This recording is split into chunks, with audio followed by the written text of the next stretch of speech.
با سلام، امروز تایم EF7 رو داریم. تایم EF7 به صورته که علامت روی میلنگ با این شاخص توی راستا باید باشه. این سوپاپ دورمون یه شاخص داره اینجا به یه گوشی مشخص باشه، با این شاخص توی راستا باید باشه. میتونیم با یه پین قفلش کنیم. دند سیویتون رو به همین صورته میتونه قفل کنید اینطوری. تایمش به همین سادگی. حالا جا زدن تصمیمش هم به این صورتی که از روی میلنگ تصمیمون رو جا میزنیم.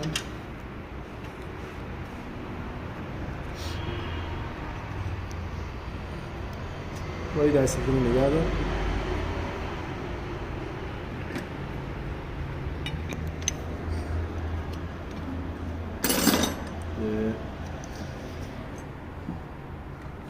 از این سمت هم روی CVT بند CVT جا میزنیم. آروم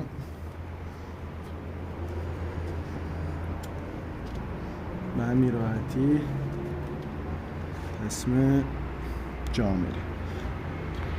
زمانی که تصمیم جا رفت، شلیه تصمیم باید بیفته این سمت صفر ساعتی.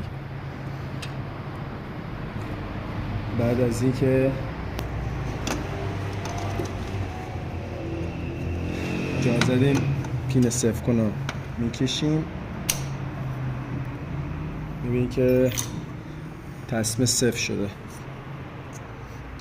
با یه آلن 6 میگیریم به سمت چرخش فلش روی صفر کن. بگیر اینجا بشید درست. به سمتی فلشه تاب میدیم.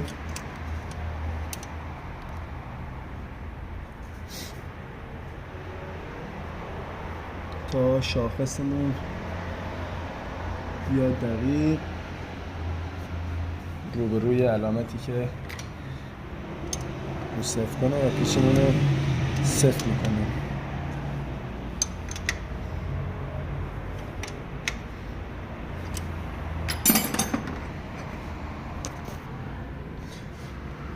اینجا بذارید نشونتون بدم دقیق این شاخصه باید بیفته وسط این دوتا شیاره.